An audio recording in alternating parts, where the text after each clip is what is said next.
الحمد لله نحمده ونستعينه ونستغفره ونؤمن به ونتوكل عليه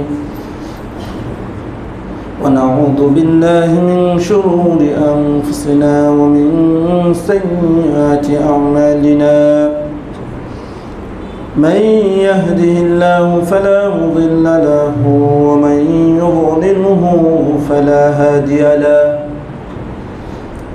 وأشهد أن لا إله إلا الله وحده لا شريك له لا ضد له ولا ند له ولا مثل له ولا مثيل له وأشهد أن سيدنا وسندنا ومولانا وأولانا محمدا عبده ورسوله صلى الله تعالى عليه وعلى آله وأصحابه وبارك وسلم تسليما كثيرا كثيرا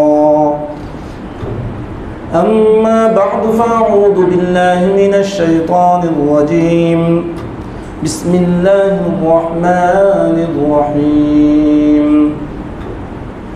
إن أولياؤه إلا المتقون وقال رسول الله صلى الله تعالى عليه وسلم خير بقاع الأرض مساجدها أو كما قال عليه الصلاة والسلام آمنت بالله صدق الله العلي العظيم وصدق رسوله النبي الكريم ونحن على ذلك من الشاهدين والشاكرين والحمد لله رب العالمين মহান রব্বে করিম মহিয়ান গরিয়ান আল্লাহ সুবহানাহু ওয়া তাআলা অগণিত অসংখ্য শুকরিয়া ও কৃতজ্ঞতা আদায় করছি, যিনি আমাদেরকে তার এই পবিত্র ঘরে পবিত্র জুমার দিনে পবিত্র জুমার নামাজ আদায় করার লক্ষ্যে আসার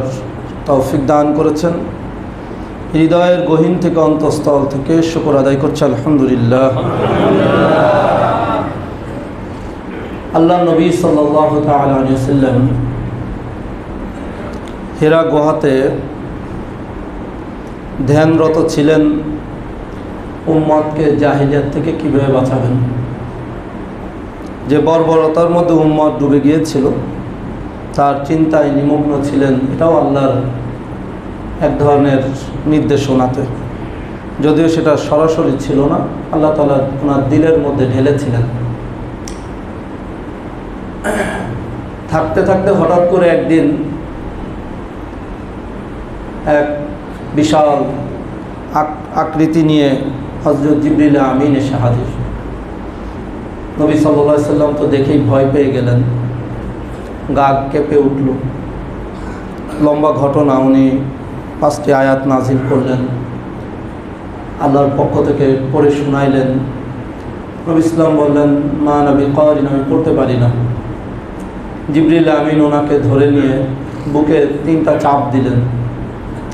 এরপরে নবী সাল্লাল্লাহু আলাইহি সাল্লাম পড়তে সক্ষম হইলেন।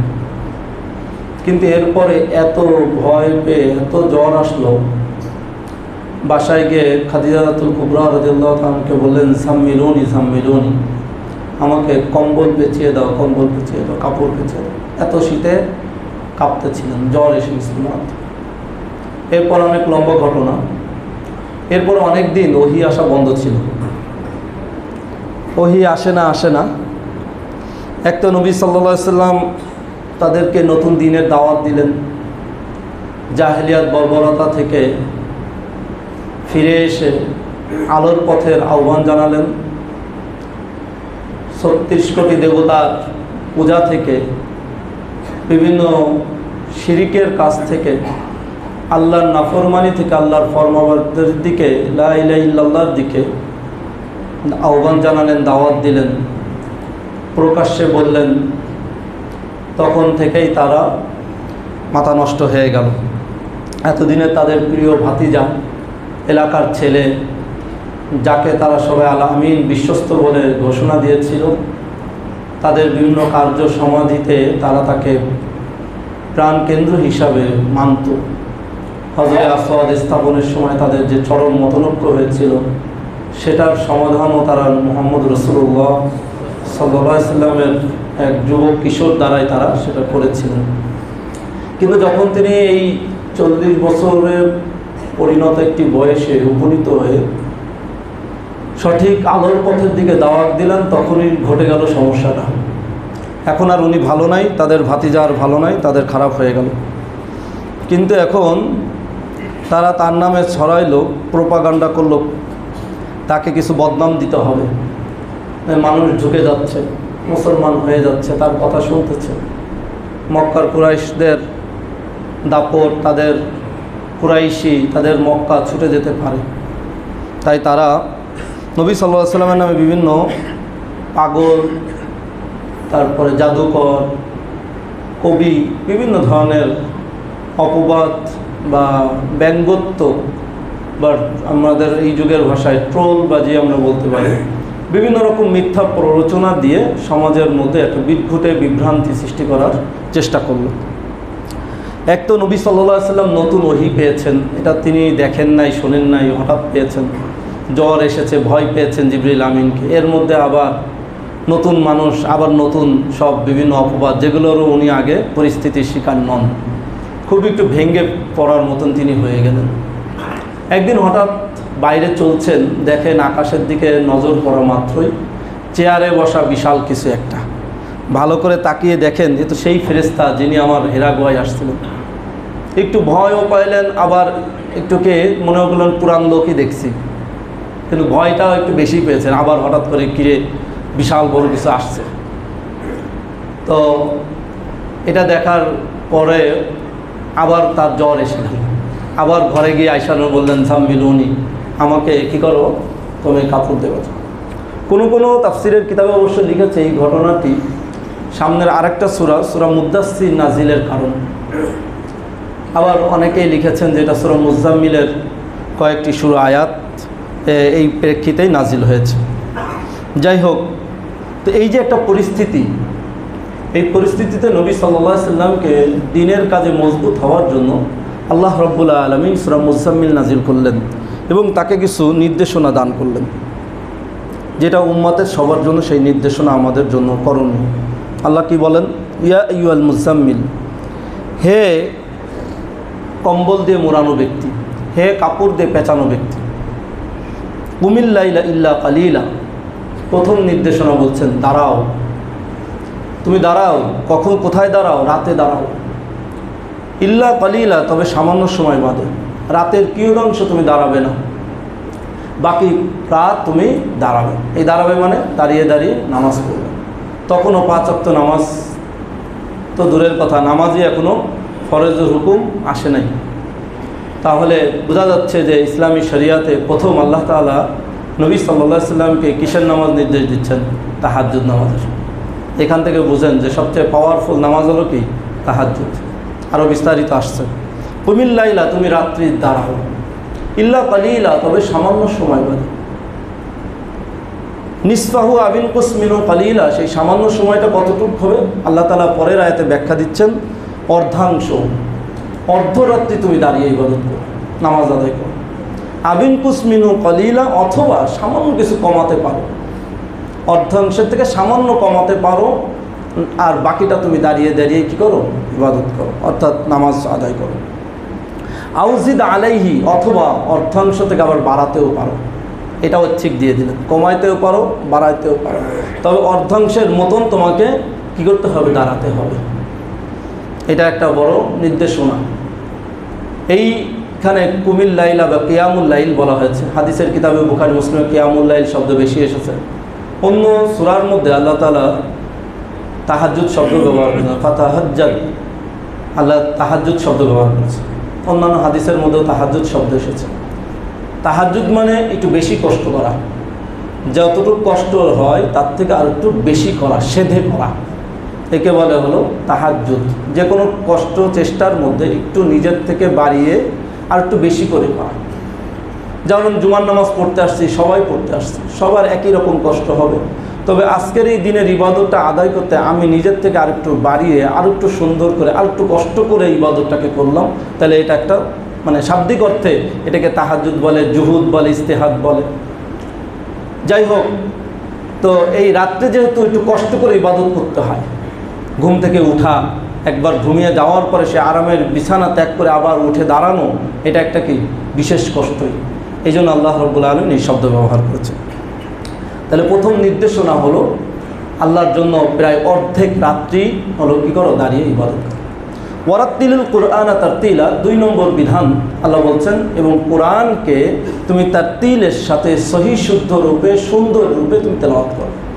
কোরআন নাজিল হয়েছে আর কতটুক, ওই যতটুক হয়েছে ততটুক, যতটুক এই কয়দিনের নাজিল হয়েছে ততটুক কোরআনকে তুমি এই সারা রাত এই অর্ধ অংশ যে নামাজ পড়বা পড়তে থাকো। ইন্না সানুলকি আলাইকা কওলান সাকিলা, নিশ্চয় আমি তোমার কাছে অচিরেই আরও কঠিন থেকে কঠিনতর কালাম নাজিল করতে যাচ্ছি। মানে এই কোরআন তোমার কাছে আসবে, এটা খুব ভারী জিনিস, হালকা জিনিস না। আর ভারী জিনিস নিতে হলে যোগ্যতাও ভারী লাগবে। ধরেন এই মসজিদে আমরা যে পরিমাণ লোক এখন একসাথে নামাজ পড়ি, বাসাবাড়িতে কি সেই রকম হয়? এত লোক থাকে না। তো বাসাবাড়ির থেকে স্বাভাবিকভাবে মসজিদের ওজন, ঢালাই, ইট, সিমেন্ট বালি বেশি হবে কি হবে না? বেশি হবে, যেহেতু ভারী জিনিস নিতে হবে। এখানে কয়েক হাজার মানুষ থাকবে, কিন্তু এরকম একটা 6তলা বিল্ডিং যদি থাকার জন্য হয়, এত মানুষ দাঁড়াবে না, এত মানুষ থাকবে না। তো আল্লাহ তাআলা বলছেন তোমার সামনে ভারী কালাম আসতেছে। এত ভারী কষ্ট হতো নবী ইসলামের যে প্রথম দিনই তো তিনি মারাত্মক ভয় পেয়ে এবং কষ্টে জ্বর আক্রান্ত হয়ে গেছে।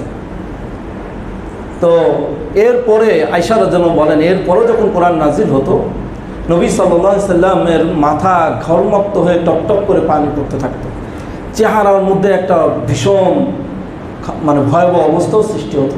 সাহাবায়ে কেরাম দেখেই বুঝে যেতেন যে নবী ইসলামের উপর এখন ওহী নাজিল হচ্ছে। এরকম 7-8 ধরনের তরিকায় নবী ইসলামের উপর ওহী নাজিল হতো। কখন এক সময় হলে ইনশাআল্লাহ এটা আলোচনা করব।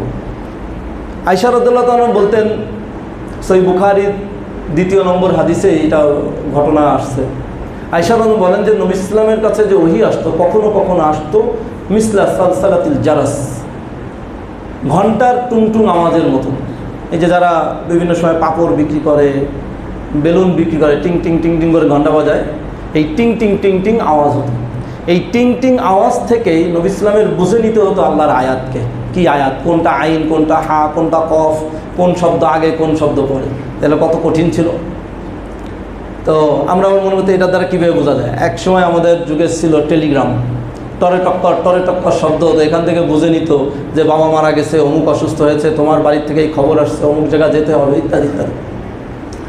তো ওটার একটা প্রশিক্ষণ ছিল, আল্লাহ তাআলা ওনাকে এটা দিয়েছেন। নবী ইসলামের নিতে কষ্ট হচ্ছে, আল্লাহ তাআলা অপর আয়াত নাজিল করলেন। নবী ইসলাম এই যেহেতু শব্দটা বুঝে নিতে কষ্ট, উনি জায়গায় বসে মুখ আওড়াতেন, বারবার পড়তেন, যাতে ভুলে না যান বা ভুল না হয়। জিবরিল আমিনকে শোনাতেন। আল্লাহ তাআলা বললেন, লা তুহাররিক বি লিসানাকা লিতা'জালা বি, ও নবী আপনি এত কষ্ট করে বারবার জিহ্বা আওড়ানো লাগবে না। আল্লাহ তাআলার কষ্ট লাগে এটা দেখলে, আপনার এত কষ্ট করা লাগবে না। ইন্না আলাইনা কুরআনা, এ নবী আমি আপনাকে পড়ার তৌফিক দিয়ে দেব। সুবহানাল্লাহ। সুম্মা ইন্না আলাইনা বায়ানা, এবং আপনার মুখ থেকে বর্ণনা করার দায়িত্ব আমার আল্লাহর। সুবহানাল্লাহ। কিন্তু এই যে যোগ্যতাটা আপনার বানাতে হবে, বের করে দিব আমি, পড়ায় দিব আমি, কিন্তু আপনার নিজস্ব একটা কি লাগবে, যোগ্যতা লাগবে। সেটা আল্লাহ তাআলা এখানে বলছে। আয়েশা রাদিয়াল্লাহু তাআলা অপর হাদিসে বলেন যে মাঝে মাঝে নবী ইসলাম আমার কোলের মধ্যে মাথা দিয়ে রাখতেন, এই সময় ওহী আসতো। আর সেই ওহীর ভারটা এত হতো, মনে হতো আমার উরুটা ছিঁড়ে পড়ে যাবে, এত কষ্ট। তাহলে নবী ইসলামের কী কষ্ট হতো ওহীটা নিতে। ওনার মাথা ওনার কোলে থাকার কারণে মাথা এত ভার হয়ে যেত যে আয়েশা রাদিয়াল্লাহু আনহা উরুটা কী যাবে, ছিঁড়ে যাবে। তাহলে এবার বুঝেন যে নবী ইসলামের ওহী নিতে কী কষ্ট হতো। আল্লাহ তো আল্লাহ তাআলা বলছে, ইন্না সানুলকি আলাইকা কওলান সাকিলা, ভারী কালাম আপনার উপর আমি অচিরে নাজিল করতে যাচ্ছি। এই ভারী জিনিস নিতে আপনাকে ভারী রুহানি শক্তি লাগবে। এই ভারী রুহানি শক্তি না থাকলে এই কালামের ভার নিতে পারে না। এই জন্য সবাই হাফেজে কোরআন হতে পারে না। আর হাফেজে কোরআন হওয়ার জন্য আল্লাহ ব্যবস্থা রাখছেন নিষ্পাপ বাচ্চা অবস্থায়। দেখেন সব হাফেজ কখন হয়? নাবালেগ অবস্থায়। কারণ এই সময় অন্তরটা পাপ মুক্ত, তখন এই ভারী কালাম নিতে পারে। মার ভাষা শুদ্ধ ভাষায় কথা বলতে পারে না, কিন্তু আল্লাহর কালাম মুখস্থ করতে পারে। কীভাবে অনর্গল বলতে পারে, জবর জের পেশ সহ, কি কঠিন এক অবস্থা। আল্লাহ তাআলা তৌফিক দেয়। তার মানে কি? তার মানে যে অনেক মেধাবী, অনেক স্বাস্থ্যওয়ালা হওয়া লাগবে না এই ভারী কালাম নেওয়ার জন্য। এই ভারী কালাম নেওয়ার জন্য দিলটা গুনাহমুক্ত হতে হবে। যাদের গুনায় আশ্রিত থাকে তাদের দিলের মধ্যে এই কোরআন হেদায়েতের নূর দেয় না। যতই পড়ুক, যতই শুনুক, আরও দিন দিন ওই হার আরও বক্র হয়। ধরেন কারো যদি দিলের মানে মুখের মধ্যে জড়তা থাকে, যতই ভালো মানে ময়লা থাকে, ভালো খাবার দেন স্বাদ লাগবে, বা মুখে জ্বর আছে, ভালো দিলেও কি হয় না, মজা লাগে না, আরও মনে হয় দুষ কী খাচ্ছি, মাটি খাচ্ছি। এই করোনার সময় অনেকের জ্বর হয়েছে, কই গন্ধ টন্ধও পায় না, স্বাদ তো পায় না, কি পায় না, গন্ধও পায় না। কি এমন বাজে অবস্থা গেছে না, বলে হুজুর মাটি খায় না কি খায় কিচ্ছু বুঝি না। তো যাদের মধ্যে কোরআনের নেওয়ার যোগ্যতা সৃষ্টি হয়নি, যে সমস্ত অন্তরের মধ্যে, ওই অন্তরগুলো আরও বাঁকে, আরও বাঁকে। আল্লাহ কোরআনে বলছেন ইদিল্লু বিহি কাসীরা ওয়া ইয়াহদি বিকাসীরা, এই কোরআনের দ্বারা আমি অনেক মানুষকে পথভ্রষ্ট করি এবং আরও অনেক মানুষকে হেদায়েত দান করি। তাহলে শুধু কোরআন পড়লে আর কোরআন শুনলেই মানুষ হেদায়েত পাবে না। কোরআন পড়লে আর শুনলেই মানুষ খালি ভ্রষ্ট হবে না। কে মালিক? হেদায়েতের মালিক আল্লাহ। আবু জেহেলরা নবী সাল্লাল্লাহু আলাইহি ওয়াসাল্লামের এই কোরআন শোনার বিরোধিতা করত, আবার নিজেরা পলায় পলায় শুনত। একবার তারা তাদের দারুন নদওয়াতে সংসদে সিদ্ধান্ত নিছে, কেউ কোরআন শুনতে যাবো না, মোহাম্মদরে বয়কট করবো। মোহাম্মদরে কী করবো? বয়কট করবো, এর কোরআন কেউ শুনতে যাতে না যায়, আমরাও যাবো না, এলাকার মানুষ কেউ শুনতে পারবে না।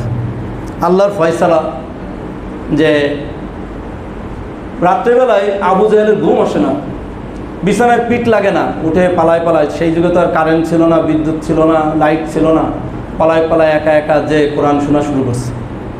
যখন একটু ভোর হয়েছে, একটু আলো আলো হয়েছে, দেখে যে চারদিকে মানুষজন, একজন আরেকজনে দেখে, বড় বড়, এই তুমি আইসো কেন, তুমি আইসো কেন, তুমি আইসো কেন, সবাই এক কথা, কোরআন শোনা ছাড়া ঘুম আসে না, তো ঘুমের ট্যাবলেট। তাহলে এদিকে সারাদিন কোরআনের বিরুদ্ধে বাস দেয়, এদিকে কোরআন শোনা ঘুম আসে না, কিন্তু তারপরও হেদায়েত আসে না।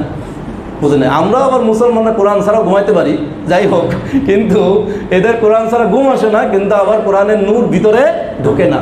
বোঝা গেছে হেদায়েত আসে নাই, এর নাম হেদায়েত না। আল্লাহ মাফ করুক। আল্লাহ তাআলা এই জন্য নবীকে বলতেছেন, এই ভারী কোরআন নিতে হলে তোমাকে তৈয়ার হতে হবে, তোমার যোগ্যতা অর্জন করতে হবে, না তুমি নিতে পারবা না। কি যোগ্যতা? এই রাত্রি ইবাদত করতে হবে। আল্লাহ আবার বলছেন ইন্না নাশিয়াতাল লাইলি হিয়া আশাদ্দু ওয়াতওয়া ওয়া আকওয়ামু কিলা।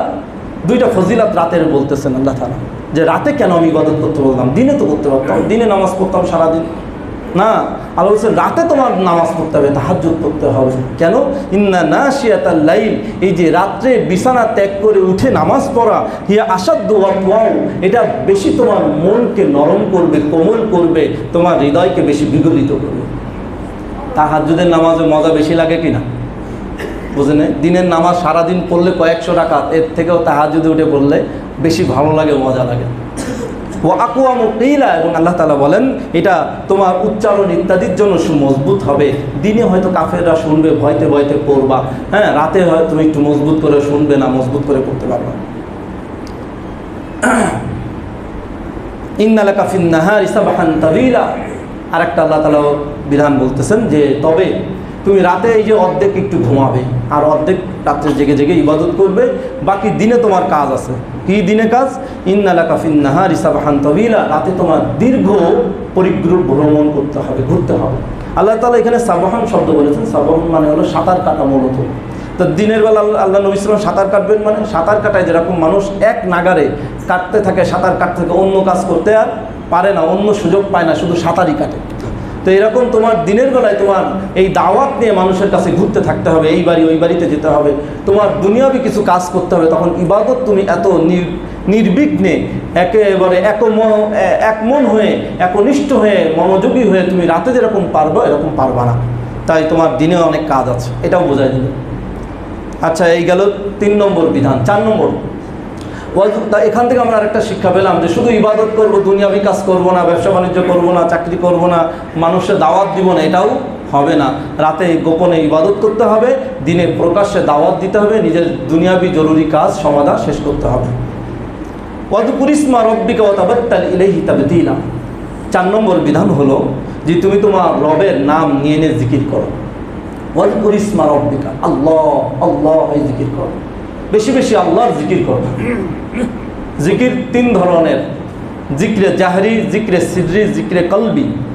প্রকাশ্যে জিকির যাতে মানুষ শুনতে পায়, জিক্রে সিররি গোপন জিক্রি নিম্ন স্বরে, আর জিক্রে কলবি অন্তর দিয়ে। আয়েশা রাদিয়াল্লাহু তাআলা বলেন যে নবীজি সাল্লাল্লাহু আলাইহি ওয়াসাল্লাম ঘুমায় ঘুমায় জিকির করতেন।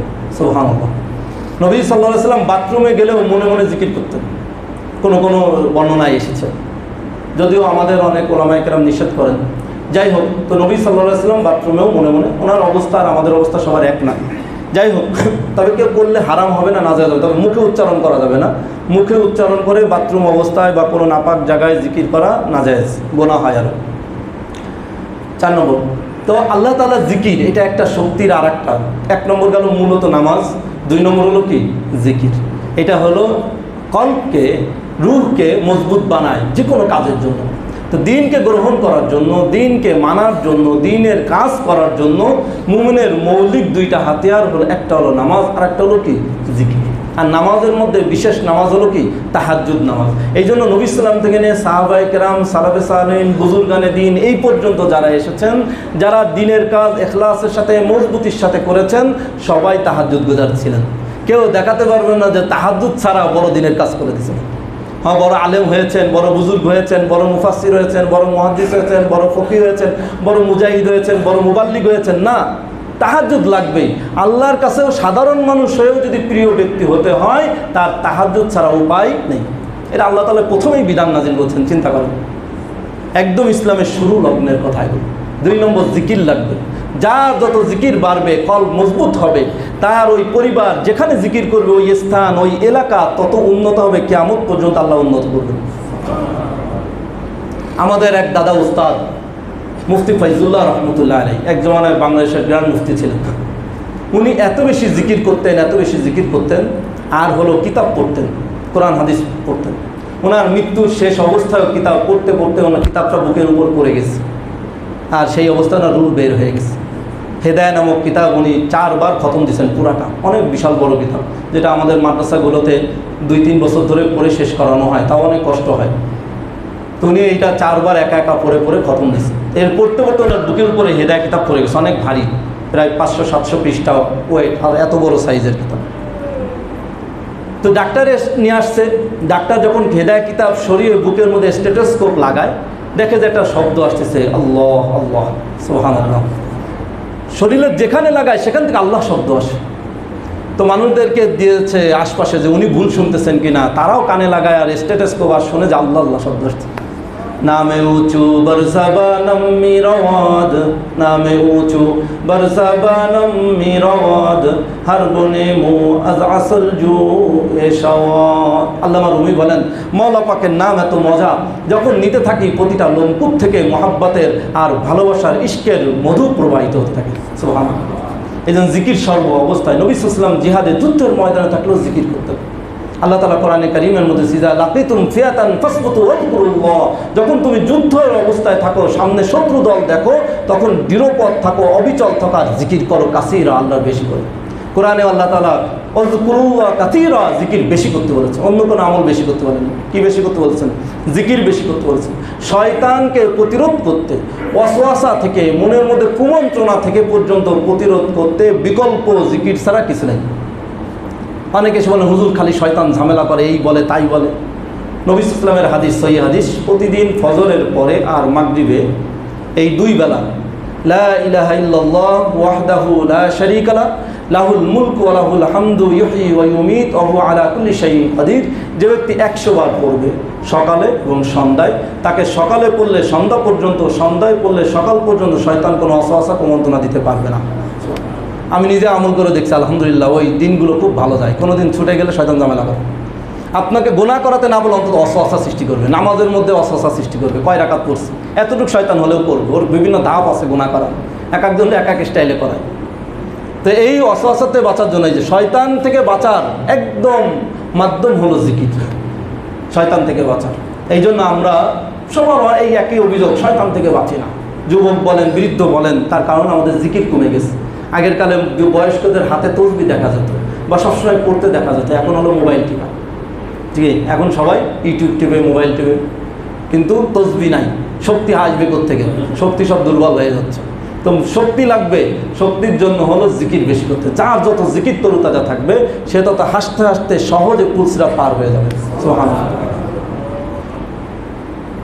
5 নম্বর আল্লাহ বলেন ওয়াতাবাত্তাল ইলাইহি তাবতিলা, তুমি আল্লাহর দিকে খুব মনোযোগে ঝুঁকে পড়ো, আল্লাহর দিকে ঝুঁকে পড়ো। তুমি দুনিয়া ইত্যাদি তাই বলে কাজ করবার বাদ এমন না, দুনিয়ার কাজ করবা কিন্তু তোমার মন থাকবে আল্লাহর দিকে। তোমার মন থাকবে কোন দিকে? আল্লাহর দিকে। এই সবসময় তোমার মনের মধ্যে মূল থাকবে আল্লাহ, আমি যেহেতু আল্লাহর থেকে এসেছি, আল্লাহর কাছে আমাকে যেতে হবে। কখন যে আমার মৃত্যুর ডাক এসে যায় বলা যায় না, কখন আমাকে চলে যেতে হয় আমি জানি না। আর যেহেতু আমি আল্লাহর জন্য এসেছি, আল্লাহর মহব্বত আর ভালোবাসা আমার দরকার, তাই তুমি খুব বেশি আল্লাহর দিকে ঝুঁকে পড়ো। রব্বুল মাশরিকি ওয়াল মাগরিবি লা ইলাহা ইল্লাহু, কেন তুমি আল্লাহর দিকে ঝুঁকবা? কারণ হলো, আরে আল্লাহ তো হলো মাশরিক মাগরিবের মালিক। আল্লাহ তো শুধু ইস্টার্ন হাউজিংয়ের মালিক না, আল্লাহ তো শুধুমাত্র কি আল-মদিনা মসজিদের মালিক না। আল্লাহ রব্বুল আলামিন মাশরিক থেকে মাগরিব পর্যন্ত গোটা জাহান না সমস্ত মাখলুকাতের তিনি মালিক। এই মহান রব্বের কাছে ঝুঁকবা না, তুমি কার দিকে ঝুঁকবা? আর তার কাছে ঝুঁকবা তো সমস্ত জিনিস তোমার দিকে ঝুঁকবে। হার কে তারসাদ আজহাক তাকওয়া গুজিদ, তারসাদ জুয়াই জিন্নো ইনসো হার কে দিদ। আল্লামা শেখ সাদী রহমতুল্লাহ আলাইহি বলেন, আরে বাবা, তুমি যদি তাকওয়া অবলম্বন করতে পারো, বাস্তব অর্থে আল্লাহর তাকওয়া অবলম্বন করো, গুনাহ থেকে বাঁচো, আল্লাহর জিকিরের উপর ওঠো, তো তোমাকে জিন ইনসান যেই দেখবে সে তোমার ভয় করবে। এই জন্য তাকওয়ার উপর মজবুত হওয়া, জিকিরের উপর মজবুত হওয়া মুসলমানের জন্য বড় হাতিয়ার। আল্লাহ তাআলা শিক্ষা বলে দিচ্ছি, রব্বুল মাশরিকি ওয়াল মাগরিব, সাত আসমান জমিনের না, পূর্ব থেকে পশ্চিম, শুধু বাংলাদেশের না, আল্লাহর পূর্ব পশ্চিম মানে কি বিশাল সেই সৌরজগৎ। বিজ্ঞান গবেষণা করে কোনো মানে এই খুঁজে পাচ্ছে না, কোন কিনারা খুঁজে পাচ্ছে না। এই সমস্ত মাশরিক থেকে মাগরিবের মধ্যে সমস্ত দাখিল, হাজার হাজার billion billion Galaxy, billion billion যে সৌরজগৎ, নক্ষত্র রাজি, সমস্ত পূর্ব পশ্চিমের মধ্যে অন্তর্ভুক্ত। এই সমস্ত কিছুর তিনি মালিক। এক কথায় লা ইলাহা ইল্লাহু, তিনি ছাড়া ইবাদতের উপযুক্ত কেউ নাই, তিনি ছাড়া মাথা নত করার কেউ নাই, তিনি ছাড়া হুকুমদাতা কেউ নাই, তিনি ছাড়া বিধানদাতা কেউ নাই, তিনি ছাড়া সৃষ্টিকর্তা কেউ নাই, তিনি ছাড়া খালেক কেউ নাই, তিনি ছাড়া রিজিকদাতা কেউ নেই। ফাত্তাখিযহু ওয়াকিলা, অতএব মজবুত করে আল্লাহ তাআলাকে ওকিল হিসাবে, নির্বাহী হিসাবে তুমি মজবুত করে ধরো। আর এই আল্লাহকে ধরা হবে কখন? শেষ রাতে উঠে যখন কান্নাকাটি করা হবে, আল্লাহ বলে ডাক দেওয়া হবে, তখন আল্লাহকে মজবুতভাবে ধরা হবে। আমরা তো আল্লাহকে ধরতে জানি না, ধরলে আল্লাহ কেমনে শোনে না। ওই একটা গজলে বলে না, খোদা তোমায় ডাকতে জানি না, ডাকার মতন ডাকলে খোদা কেমনে শোনো না। বুঝে নাই? আল্লাহ তাআলা শিক্ষা দিচ্ছেন, নবী এই সমস্ত কথায় কান দিয়েন না। ফাত্তাখিযহু ওয়াকিলা, আসল লোক চেনেন কাকে ধরতে হবে, যাকে ধরলে সব সমাধান হয়ে যাবে। ফাত্তাখিযহু ওয়াকিলা, আল্লাহকেই মজবুত ওকিল হিসাবে, কার্যনির্বাহী হিসাবে আপনি ধরেন। ক্ষমতা তো তার হাতে, সমস্ত নাট বল্টু চাবি তো তার হাতে, নাকি অন্যর হাতে। ফাত্তাখিযহু ওয়াকিলা, আল্লাহকে ধরো, আল্লাহকে ধরো। তো বাহ্যিক দুনিয়ায় যদি তুমি পরাভূত হও, কিন্তু আখিরাতে তো তুমিই সফল, নাকি? আখিরাতে তুমি সফল, কবরে তুমি সফল, হাসরে তুমি সফল, সব জায়গায় তুমি সফল। আর যদি আল্লাহকে না ধরো, তুমি দুনিয়ার মাখলুককে ধরো, দুনিয়ায় কিছু সময়ের জন্য তুমি ভালো হতে পারো, তোমার কিছু টাকা পয়সা হতে পারে, বৃত্ত বৈভব হতে পারে, কিন্তু কবরে হাসরে তোমার মতন মুফলিস আর তোমার মতন দেউলিয়া আর কেউ নাই। সেদিন আফসোস করে বলবে, ইয়া লাইতানি লাম আত্তাখিযহু ওয়াকিলা, হায় হায়, আজকে আফসোস, আজকে দুনিয়াতে আল্লাহকে বাদ দিয়ে এই গায়রুল্লাহকে বন্ধু না বানাইতাম, উকিল না বানাতাম, কার্যনির্বাহী না বানাইতাম, আয় আফসোস। কিন্তু সেদিন আফসোস করে আর লাভ হবে? সেদিন আফসোস করে আর কোনো লাভ হবে না। আল্লাহ যেন বলছেন ফাত্তাখিযহু ওয়াকিলা, আল্লাহকে ওকিল বানাও, আল্লাহকে তোমার কাজের সমস্ত দায়িত্ব আল্লাহর হাতে সঁপে দাও, তিনি তোমার পক্ষ থেকে সমস্ত কিছুর ফয়সালা করে দেবেন।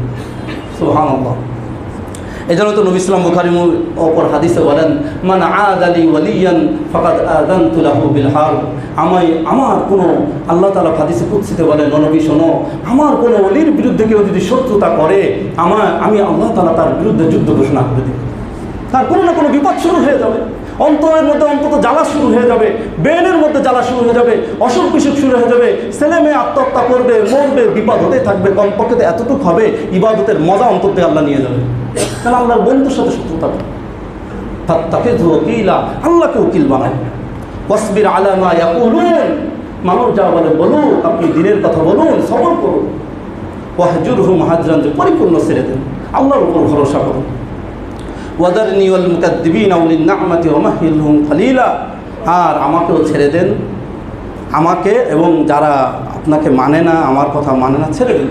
ওয়া মাহহিলহুম কালিলা, তাদেরকে সুযোগ দিয়ে দেন। ইন্না লাদাইনা আনকালা ওয়া জাহিমা, নিশ্চয়ই আমার কাছে শাস্তি রয়েছে, জাহান্নামের আগুন রয়েছে। তাআমান যা গুসসাতু ওয়া আযাবান আলিমা, আরও অনেক অনেক বিবরণ আল্লাহ তাআলা বলছেন। এটা তার দরকার নেই। তো নবী সাল্লাল্লাহু আলাইহি ওয়াসাল্লামকে আমরা যেটা এখান থেকে হাদিস পেলাম, যে আমল, তাহাজ্জুদ এবং বিশেষ করে জিকির, এই আমলটা আমাদের খুব বেশি জরুরি দরকার। আজকে আমাদের এই আমল চলে গেছে।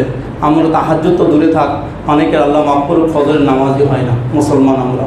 তা আমরা এই জিনিসটা খেয়াল করব, যাতে আমাদের আল্লাহ তাআলার সাথে সম্পর্কটা ভালো হয়। এই জন্য শামসুল হক ফরিদপুরি রহমতুল্লাহ আলাইহি বলতেন, মাল্লাহুল মাওলা ফালাহুল কুল, তুমি আল্লাহকে পেয়েছো তো দুনিয়া সব কিছু পেয়েছো, আর তুমি আল্লাহকে পাও নাই তো তুমি দুনিয়া সব কিছু হারিয়েছো। এই জন্য আল্লাহ রাব্বুল আলামিনের সাথে আমাদের প্রচুর পরিমাণে, অত্যধিক পরিমাণে, খুব বেশি পরিমাণে সম্পর্ক তৈরি করা দরকার। আল্লাহ রাব্বুল আলামিন আমাদেরকে তাহাজ্জুদ এবং জিকিরের মাধ্যমে আল্লাহ তাআলার এই যে সূরা মুজাম্মিলে যে শিক্ষা দিলেন আমাদেরকে, এই শিক্ষা নির্দেশনা গ্রহণ করে আল্লাহর প্রিয় পাত্র হওয়ার তৌফিক দান করুন। আমিন। ওয়া আখিরু দাওয়ানা আলহামদুলিল্লাহি রাব্বিল আলামিন।